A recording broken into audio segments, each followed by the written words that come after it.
Student और आप सबका स्वागत है ओपन क्विज कॉन्टेस्ट में। ओपन क्विज कॉन्टेस्ट पार्ट 3 है ये। और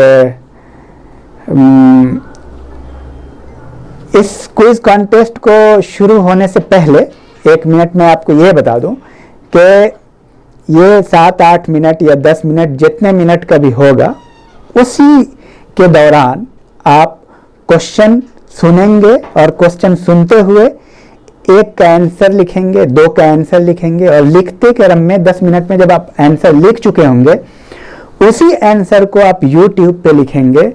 YouTube में मैं आपको ये बता दूं कि हो सकता है कि कुछ विद्यार्थी क्विज गुरु चैनल पे चले जाएं और कुछ विद्यार्थी कैरियर गाइड पे चले जाएं। आप दोनों में से किसी भी चैनल पे आंसर कर सकते हैं। तो बहरहाल आप आंसर करेंगे और उसमें ज़्यादा टाइम नहीं लगेगा, मुझे लगता है 5 से 7 मिनट में आप उसको टाइप कर लेंगे। और लेकिन आपको पोस्ट करना 10-25 के बाद ही है, 10-25 से 10, क्योंकि पिछला जो मेरा अनुभव है, जैसे जैसे मुझे अनुभव हो रहा है तो मैं भी रिफाइन होता जा रहा हूँ। तो कुछ बच्चे ने ऐसी शिकायत की कि भाई कुछ का ऐसा था आरोप कि कुछ लोग चीटिंग भी कर रहे होंगे। अगर किसी ने 10-15 में ही डाल दिया तो उनको टाइम मिल जाता है, वो वही चीट करके लिख देंगे।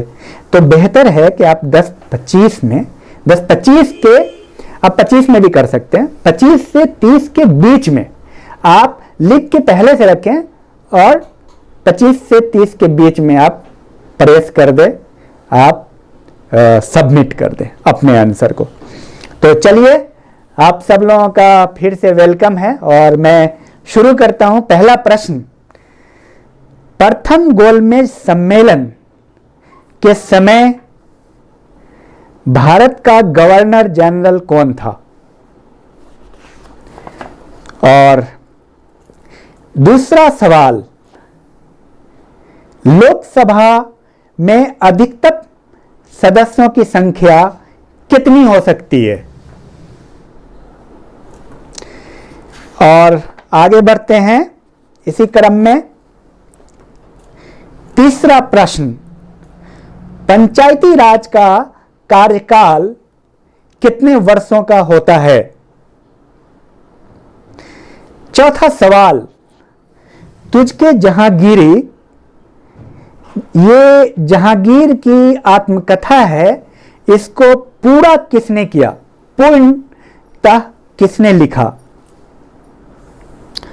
और पांचवा सवाल,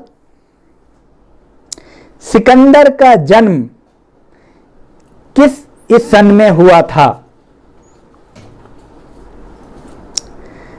छठा प्रश्न, पुरंदर की संधि किनके किनके बीच हुई थी? सातवां सवाल, मयूराक्षी परियोजना किस राज्य में है? और आठवां सवाल, बिहू नृत्य किस राज्य का है? नौवां प्रश्न, पलामू अभयारण्य किस राज्य में अवस्थित है? 10वां सवाल, विटामिन B1 की कमी से कौन सा रोग होता है? 11वां प्रश्न, पटसन भारत के किस राज्य में सर्वाधिक इसका उत्पादन होता है? 12वां सवाल, सबसे छोटा ग्रह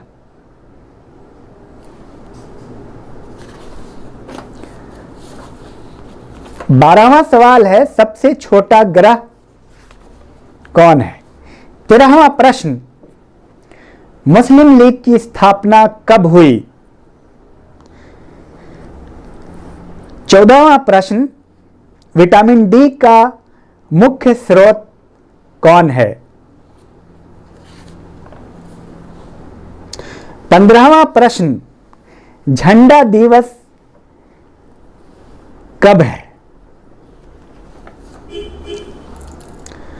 16वां सवाल, OMR का फुल फॉर्म क्या है?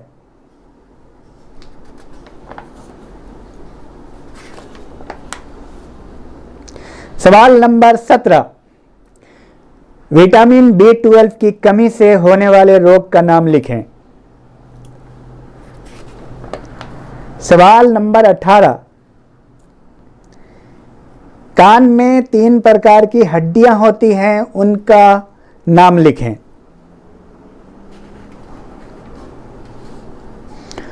19वां प्रश्न, अमृत क्रांति क्या है?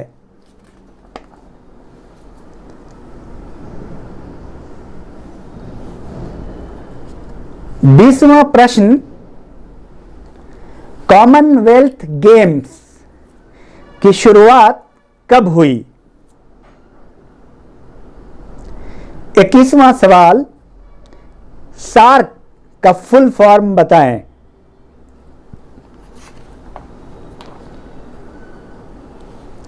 22वां सवाल, इम्फाल किसकी राजधानी है? इम्फाल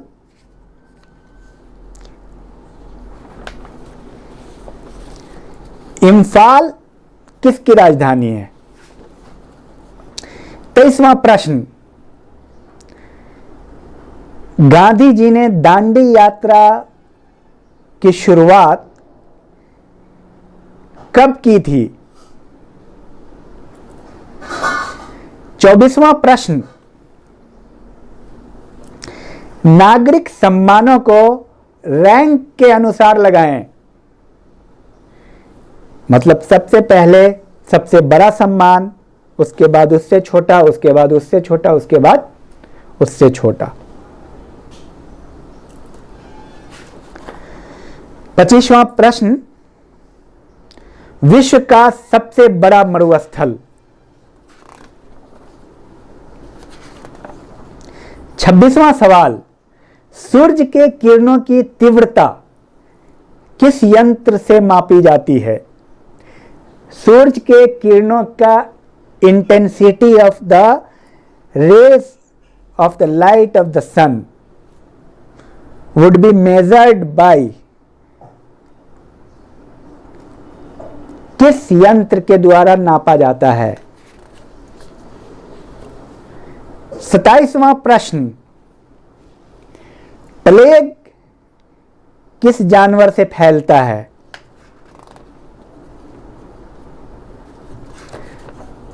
और 28वां सवाल, सोलर सिस्टम की खोज किसने की? 29वां प्रश्न, मैगीनॉट रेखा किन दो देशों के बीच है? मैगीनॉट रेखा किन दो देशों के बीच अवस्थित है? और 30वां प्रश्न, कंप्यूटर का जनक किसे माना जाता है? कंप्यूटर का जनक किसे माना जाता है? आराम आराम से आप सवाल का उत्तर दें और घबराने की बिल्कुल ज़रूरत नहीं है। 10 मिनट के अंदर में ये काम हो गया है, 5 मिनट में आप लिख सकते हैं, बाकी बहुत टाइम है आपके पास। तो आप लोगों को, जो भी विद्यार्थी ऐसे हैं जिनको एक भी क्वेश्चन का आंसर आता है, वो ज़रूर लिखेंगे, क्योंकि आपका हर एक टेस्ट में आपका एक क्वेश्चन आपकी पर्सनालिटी को डिफाइन करता है। एक क्वेश्चन आपके पर्सनालिटी को मोटिवेट करता है। तो इसलिए आप ये नहीं समझें कि 2 आता है तो 2 नहीं लिखेंगे, 3 आता है तो 3 नहीं लिखेंगे। आप हर एक सवाल का जवाब, चाहे जो भी आपको आता है, 1 आता है तो 1 ही लिखें, 2 आता है तो 2 ही लिखें, आप आंसर ज़रूर करें। तो धन्यवाद बहुत बहुत। आप लोग all the best for examination. Thank you.